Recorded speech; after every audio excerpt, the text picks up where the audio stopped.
రాష్ట్రంలో పరిపాలనలో చంద్రబాబు పూర్తిగా వైఫల్యం చెందారని వైఎస్ఆర్ కాంగ్రెస్ పార్టీ జిల్లా అధ్యక్షులు దాడిశెట్టి రాజా విమర్శించారు. డైవర్ట్ పాలిటిక్స్ చేయడం తగదని ఆయన హితవు పలికారు. బుధవారం వైఎస్ఆర్ కాంగ్రెస్ పార్టీ కార్యాలయంలో ఏర్పాటు చేసిన మీడియా సమావేశంలో మాజీ మంత్రి కురసాల కన్నబాబు, ఎమ్మెల్సీ తోట త్రిమూర్తులు, తోట నరసింహం, పార్టీ జిల్లా అధ్యక్షులు దాడిశెట్టి రాజాలు మీడియాతో మాట్లాడారు. కాంగ్రెస్ ప్రభుత్వం తెలుగుదేశం ప్రభుత్వం చలనం తీసుకొచ్చింది ఆయన ఉద్యమాలు, ఆయన నిరసనలే. ఈ రాష్ట్రంలో ఎప్పుడు చలనం వచ్చినా, ఆ రోజు విజయభాస్కర్ రెడ్డి గారి టైంలో కానీ, చంద్రబాబు నాయుడు గారి టైంలో కానీ ఎప్పుడు చలనం వచ్చినా ఆయన ఉద్యమాలు, ఆయన నిరసనలే. మరి అదొక్కసారి మీరు గమనించి దయచేసి ఆయన ఆరోగ్యాన్ని దృష్టిలో పెట్టుకుని, ఒకవేళ ఎవరన్నా సాయం చేస్తే తీసుకునే రకమా పద్మనాభం గారు? ఎవరన్నా సహాయపడితే తీసుకునే మనిషి. మీకు తెలియదు ఎక్కడ ఉన్న వాళ్ళందరికీ తీసుకుంటాడు ఆయన. ఎవరన్నా సాయం చేస్తానన్నా తీసుకునే మనిషి కాదు ఆయన. యశోద హాస్పిటల్ కన్నా పెద్ద హాస్పిటల్లో జాయిన్ చేశారు. సింధు హాస్పిటల్ మన ప్రధానమంత్రి నరేంద్ర మోడీ గారు ఓపెన్ చేశారు ఆ హాస్పిటల్ని. ఆయన దగ్గరికి ఏదో డబ్బులు లేనట్టు కొద్దిగా దయించి, ఎంత పరిధులు కొంతవరకునే ఉంటాయి. మా ఆత్మాభిమానాల మీద దయించి దెబ్బ కొట్టకండి ఎవరు కూడా. ఏదన్నా అంటే ఇంకా పెద్ద ప్రాబ్లం వచ్చిందనుకోండి, ఇక్కడ మీడియా సాక్షిగా చెప్తాను, ఇంకా పెద్ద ప్రాబ్లం వచ్చిందనుకోండి. ఇప్పుడు కులాలు తీశారు బయటికి, మళ్ళీ చిరాగ్గా మాట్లాడుతున్నాడు. జగన్మోహన్ రెడ్డి గారు టెంపుల్కి వెళ్ళాడు, అసహ్యంగా మాట్లాడుతున్నాడు. ఆయన నరసింహస్వామి గుడి శంకుస్థాపనకి వెళ్ళారు. ఆయన కట్టించడానికి ప్రతిష్టకి వెళ్ళారు. ఆయన గుడి ప్రతిష్టకి వెళ్తే ఆయన గురించి అసహ్యంగా మాట్లాడుతున్నాడు. ఇంకా ఏదైనా పెద్ద ప్రాబ్లం వస్తే మళ్ళీ లడ్డు తీస్తాడు బయటికి. ఎన్నికలు ఎలా లడ్డు తీసాడా? లడ్డు తీసి హార్పిక్ అనలేదా? హార్పిక్ అంటాడు మళ్ళీ. లడ్డూలో హార్పిక్. ఇంకా ఏమైనా పెద్ద ప్రాబ్లమ్స్ వస్తే ఇవన్నీ తీస్తాడు బయటికి. మరి ఇంకో ప్రాబ్లం ఏమైనా రాబోతుందో ఏంటో. డైవర్షన్ ప్రజలను అలా డైవర్ట్ చేయడానికి ప్రయత్నం చేస్తున్నాడు ఆయన. మళ్ళీ ఎన్నికల్లో తీస్తాడు. రేపు పొద్దున ఎన్నికల్లో హార్పిక్ అంటాడు, ఇంకోటి ఏదో అంటాడు. ఈయన పరిపాలనలో జరిగిన ఫెయిల్యూర్ అది. మళ్ళీ తిరుపతిలో జరిగిన ఫెయిల్యూరు, ఈయన పరిపాలనలో జరిగిన ఫెయిల్యూర్. మా మీడియా ఉంది అని రుద్దేస్తున్నారు. అప్పుడు ఇదే చంద్రబాబు నాయుడు చనిపోయింది పలానా కులం, చంపేసింది పలానా కులం అంటే మాకు సంస్కారం ఉంది కూడా చెప్పట్లే అని ఎందుకు చెప్పలేదు? ఇక్కడైతే చచ్చిపోయిన ఆయన కాపు, చంపేసిన సిఐ కాపు అని చెప్తున్నారు కదా. అప్పుడు ఎందుకు చెప్పలేదు అని అడుగుతున్నాం మేము. ఇప్పుడు ఈ సంఘటన చంద్రబాబు నాయుడు గారు కాపుల మీద రుద్దేసి తప్పించుకుందామని ట్రై చేస్తున్నారు. ఇది ఎంత మాత్రం కరెక్ట్ కాదు. తర్వాత ఇంతకుముందు త్రిమూర్తులు గారు చెప్పిన విషయంలో మేము క్లియర్గా ఇక్కడ అందరూ మాట్లాడతారు. ఇప్పుడు క్లియర్గా ఒక విషయం చెప్పదలుచుకున్నా, కాపుల స్వాభిమానాన్ని దెబ్బకొట్టద్దు. మాది కులాభిమానం కన్నా స్వాభిమానం కూడా ఉంటుందని గుర్తుపెట్టుకోండి. కాపుల ఆత్మాభిమానం మీద దెబ్బకొట్టద్దు. ముద్రగడ పద్మనాభం గారు లాంటి జీవితకాలం ఆయన అనుకున్న ఒక లక్ష్యం కోసం పనిచేసిన ఆయన్ని ఎలా చిత్రీకరిస్తారు మీరు? ఇంతకుముందోసారి అనారోగ్యం పాలైనప్పుడు అర్జెంటుగా ఎయిర్ అంబులెన్స్లో షిఫ్ట్ చేయండి, నేను ఎయిర్ అంబులెన్స్ పంపిస్తానని జగన్మోహన్ రెడ్డి గారు చెప్తే ఆయన నాకు వద్దు అని చెప్పారు. ఆయన ఇప్పటికే జగన్మోహన్ రెడ్డి గారు రోజు అక్కడ వైద్యాధికారులతో, ఆసుపత్రి పెద్దలతో మాట్లాడుతూ ఉంటే ఏదో ఆయన ఫోన్ చేస్తే తాడేపల్లి ప్యాలెస్లో ఫోన్ తీయలేదు. ఏంటి పిచ్చి కథనాలు ఏంటి ఛానల్స్లో? ఇలాంటి పిచ్చి కథనాలన్నీ ఛానల్స్లో వేస్తే ఏమొద్దో తెలుసా మీకు? నేను ఒక కులం కాదు, ఒక మతం కాదు, మీరు ఆత్మాభిమానాలు దెబ్బతీసే కథనాలు వేయొద్దు దయచేసి అని మేము రిక్వెస్ట్ చేయడం కోసం వాళ్ళు ఇక్కడికి వచ్చింది. లేదు, ఎవరిని తప్పు చేయలేదు. దానివల్ల మీ హ్యాండ్స్ స్ట్రెంగ్తన్ అవుతాయి. ఇంకానే ఆ పార్టీలో మీరు దెబ్బలాడటానికి, మాట్లాడటానికి, ఈ సామాజిక వర్గానికే ఈ మేలు జరగాలని అడగడానికి కూడా మీకు కూడా ఒక అవకాశం వస్తుంది అనేటువంటిది కూడా మా తాలూకా అభిప్రాయం. మేము చెప్తే ఎలాగా వాళ్ళు చేసే పరిస్థితి ఉండదు. ప్రభుత్వంలో భాగస్వామ్యంగా ఉన్నటువంటి మీరు మాట్లాడటానికి కూడా ఒక అవకాశం వస్తుంది అనేటువంటిది. కులాల చుట్టూ మాట్లాడుతున్నారు, కులాల దరిద్రం, కులాల గురించి మాట్లాడొద్దు అంటున్నారు.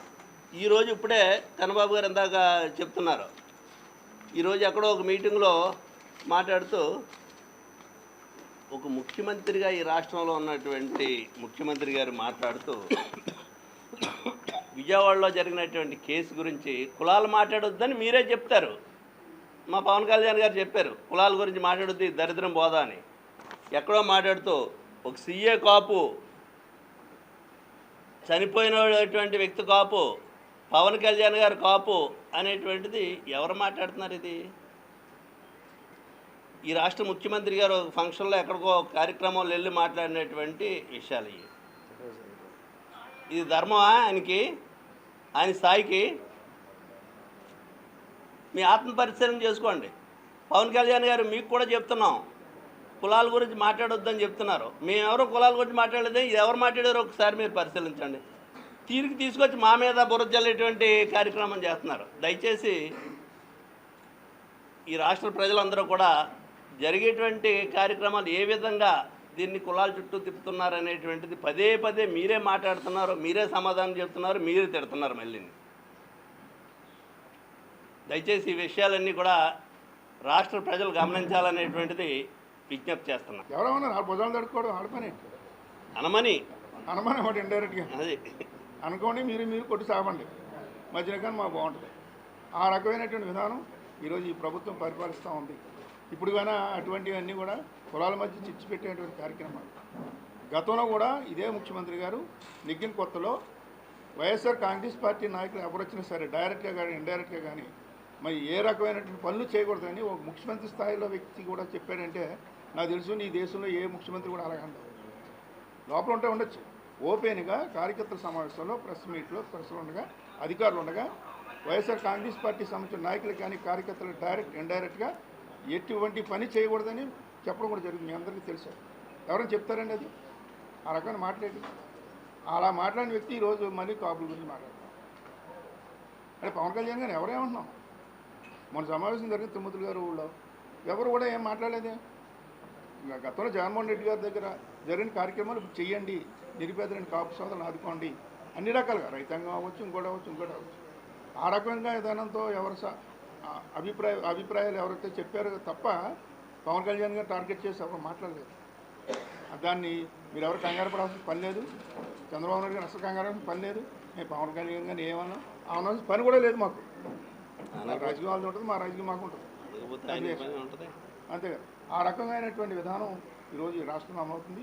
ఇప్పటికైనా ఇటువంటి కులాల మధ్యన చిచ్చు పెట్టే కార్యక్రమాలు చేయొద్దని మరి జగన్మోహన్ రెడ్డి గారిని మీరు ఇంకెంత బ్యాడ్ చేద్దాం అనుకుంటారు, ఇంకెంత కిందకి లాగుదాం అనుకుంటారు, ఇంకెంత తక్కువ చేద్దామని ఆలోచిస్తున్నారు మీరు. అసలు ఏది చేసినా గుడికి వెళ్తే తప్పు, బడికి వెళ్తే తప్పు, బయటికి వెళ్తే తప్పు, పెళ్ళికి వెళ్తే తప్పు, జనం వస్తే తప్పు, ఎలాగా స్టీల్ ప్లాంట్కి వెళ్తే తప్పు. ల్యాండ్ ఆర్డర్ ప్రాబ్లం ఎక్కడున్నాయి? ఎంతమంది మా అమ్మాయిలు మిస్ అయిపోయారు? ఎంతమంది ల్యాండ్ ఆర్డర్ ప్రాబ్లం ఉంది? ఎన్ని సమస్యలు ఉన్నాయి రాష్ట్రంలో? సమస్యల గురించి మేము గతంలో వైఎస్ఆర్సీపీ 5 సంవత్సరాలు పాలించింది, ఇగో మీ ప్రభుత్వంలో ఇది చేయలేదు, మేము చేసి చూపించామని ఒక్కళ్ళన్నా మాట్లాడుతున్నారా? ఎంతసేపు ఏదో ఒకటి మాట్లాడడం ప్రజలకు కూడా విసుగొచ్చే పరిస్థితి వస్తున్నాయి. అందుకే ఒక్కొక్కరు 2 సంవత్సరాలు అయిన తర్వాత జగన్ గారి దగ్గర రావడం మొదలు పెడుతున్నారు. ఎందుకని? ప్రభుత్వం ఫెయిల్ అయింది కాబట్టి. అందుకనే జగన్ గారిని ఇంకా కించపరచాలని మీరు జగన్ గారి మీద దృష్టి పక్కన పెట్టి ప్రజలకు ఏమైనా న్యాయం చేసేలాగా చూడండి దయచేసి మేము కోరుతున్నాం. అలాగే 2 కాపులంతా ఐక్యంగా ఉంటారు, ఏ పార్టీ అయినా పర్లేదు. త్రిమూర్తులు గారు అందరూ చెప్పినట్టుగా ఇందులో ఈ కాపు జాతిని కించపరిచే విధంగా ఎక్కడ ఉన్నవాళ్ళు అక్కడ ఉండండి, ఎవరు పని చేసుకునే వాళ్ళు వాళ్ళు పని చేసుకోండి. ఒకరిని ఎవరు ఎంతలో ఉండాలో అంత ఉంటే మంచిది. మీరు తెలిసి తెలియక వచ్చి రాక అప్పటికప్పుడు ఏదో ఒకటి మాట్లాడేస్తే జాతిని అవమానించినట్టు అవుతుంది. కాబట్టి జాతులను అవమానించకండి, గౌరవంగా ఉంచండి. మన గౌరవాన్ని మనం కాపాడుతూ పుట్టిన జాతిని పుట్టిన కులాన్ని గౌరవించేలా చేయమని మేము కోరుతున్నాం.